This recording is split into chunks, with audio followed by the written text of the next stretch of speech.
तो hello everyone, कैसे हो आप लोग। आपका स्वागत है आज के न्यू एपिसोड में। लेकिन एपिसोड को शुरुआत करने से पहले मैं पहले ही बता दूं कि ये वीडियो बहुत ही शॉर्ट होने वाला है, क्योंकि भाई चैप्टर्स ही छोटे आए हैं। चलो शुरुआत करते हैं। लास्ट एपिसोड में हमने देखा था कैसे केंजी अपने बच्चों का नाम सोच रहा था। ये देखकर येजी बहुत ही शॉक्ड होती है और मनी मन सोचती है आखिर ये कर क्या रहा है, और वो चिल्लाने लगती है। अब आगे अब हम देखते हैं बैट के अकॉर्डिंग गिनवू गॉम के साथ वॉक पर आया हुआ था और गॉम की तरह ही 4 पैरों पे चल रहा था। तभी गिनवू देखता है गॉम तो 2 पैरों पे चल रहा है। ये देखकर वो हैरानी से पूछता है, गॉम तुम कब से 2 पैरों पे चलने लगे।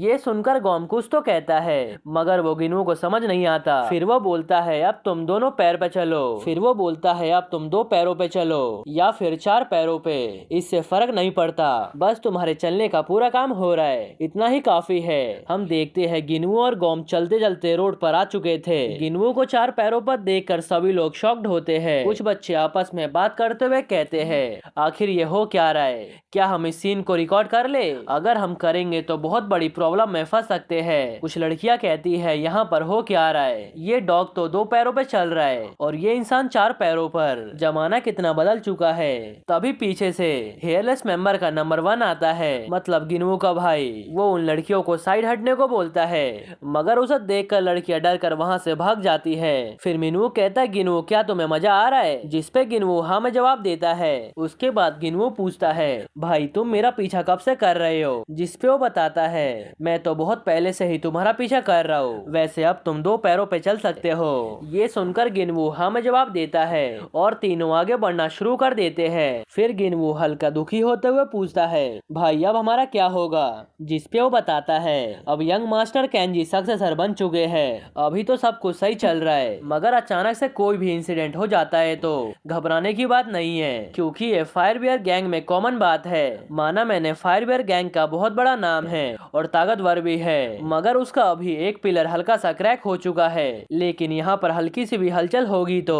पूरा का पूरा फायरबियर गैंग तबाह हो सकता है। ये सुनकर गिनवू पूछता है, फिर हमें क्या करना चाहिए, जिसपे वो बताता है, अभी सबसे बड़ा प्रॉब्लम सिवोन है, अब डिपेंड करता है वो अपना मूव कैसे चलेगा, उसके बाद ही डिसाइड होगा आखिर ये वॉर कितने दिन तक चलेगा और इसमें कितना डैमेज होगा। ये सुनकर गिनवू बहुत ही शॉक्ड होता है। तब उसका भाई कहता है, चाहे कुछ भी क्यों ना हो जाए, तुम यंग मास्टर केंजी के ही साथ रहना, अभी के लिए तुम शांत हो जाओ, क्योंकि मैं अभी यंग मास्टर को अपने तरीके से बचाने का ट्राई करूंगा। उनकी ये सभी बातें गॉम भी बड़े ध्यान से सुन रहा होता है। ऐसा लग रहा था जैसे उसे सब समझ आ रहा है। फिर गिनवू का भाई कहता है, चाहे कितनी भी बड़ी प्रॉब्लम क्यों ना आ जाए, तुम यंग मास्टर को प्रोटेक्ट करना, मगर तुम ना कर पाओ तो वहाँ से भाग जाना, क्योंकि तुम्हारी जान भी इम्पोर्टेंट है। ये सुनकर गिनवू उसके कंधे पर हाथ रखते हुए कहता है, ऐसी नौबत नहीं आएगी, मैं सब संभाल लूंगा, आखिर भाई किसका हो। ये सुनकर वो हंसते हुए कहता है, हाँ बिल्कुल, मैं तो उस चीज की चिंता कर रहा हूँ जो अभी हुआ ही नहीं है, आखिर में तुम मेरे भाई हो और बहुत ज्यादा स्ट्रॉन्ग हो, इसीलिए मुझे डरना नहीं चाहिए, अब तुम अंदर जाकर रेस्ट करो। जिस पे गिनवू पूछता है, मगर आप कहाँ जा रहे हो।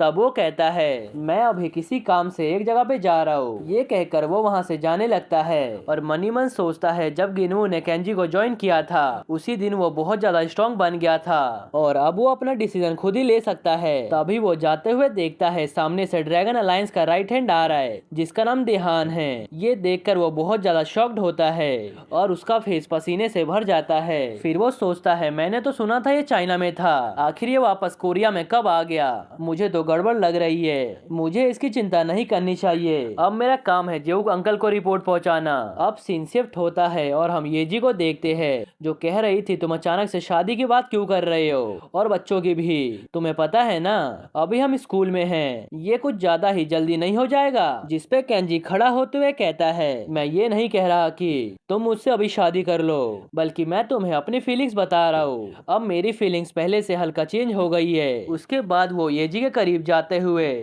उसके फेस को टच करता है और एक गहरी सांस लेते हुए उसे किस करने लगता है। ये सब देखकर येजी कहती है, केंजी अब तुम हल्का बैड गाय की तरह बिहेव कर रहे हो। ये सुनकर केंजी पूछता है, क्या सही में। अब सीन शिफ्ट होता है और हम गिनवू को देखते हैं, जो गॉम से पूछता है, अचानक से तुम्हें क्या हो गया, हम लगभग घर पहुंच ही गए हैं। तभी गॉम गिनवू के हाथ से कूद जाता है। ये देखकर गिनवू कहता है, अच्छा तो तुम घर के गेट के पास पहुंचने के बाद खुद के पैरों पे चलना चाहते हो, ताकि दूसरों को लगे तुम यहाँ तक चलकर आए हो। कहीं ऐसा तो नहीं है तुम वापस से वॉक पर जाना चाहते हो? तभी गोम कहता है यहाँ से हटो। ये सुनकर गिनवू शॉक्ड होते हुए सोचता है क्या अभी इसने मेरे से बात किया? कहीं मुझे भ्रम तो नहीं हो रहा? फिर गिनवू उसे आगे ले जाते हुए पूछता है क्या तुम हल्का और वॉक करना चाहते हो? ये सुनकर गोम खुश होते हुए किंग किंग बोलने लगता है और इसी के साथ हम आसमान का सीन देखते हैं जहाँ फुल मून आया हुआ था।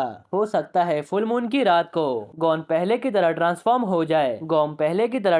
हो जाए और इसी के साथ ये एपिसोड यहीं पर खत्म होता है। आई नो ये एपिसोड बहुत ही लेट आया है लेकिन ये वेबसाइट पर ही बहुत ही लेट अपडेट हुआ है, इसी कारण से मैं अभी वीडियो बना रहा हूँ। लिटरली ये मानवा 11 बजे आया था, वो भी रात को, और मैं इसे 11:30 पे रिकॉर्ड कर रहा हूँ। देख रहे हो कितनी मेहनत कर रहा हूँ बस तुम्हारे लिए। तो प्लीज हो सके तो चैनल का मेंबरशिप ले लेना ताकि इससे मेरी थोड़ी मोड़ी हेल्प हो जाए। और हाँ, बीच में मैं थोड़े स्पॉन्सरशिप करूंगा तो आप चाहो तो उस गेम को खेल सकते हो या फिर उसे इग्नोर कर सकते हो। एनीवेज मिलते हैं नेक्स्ट एपिसोड में।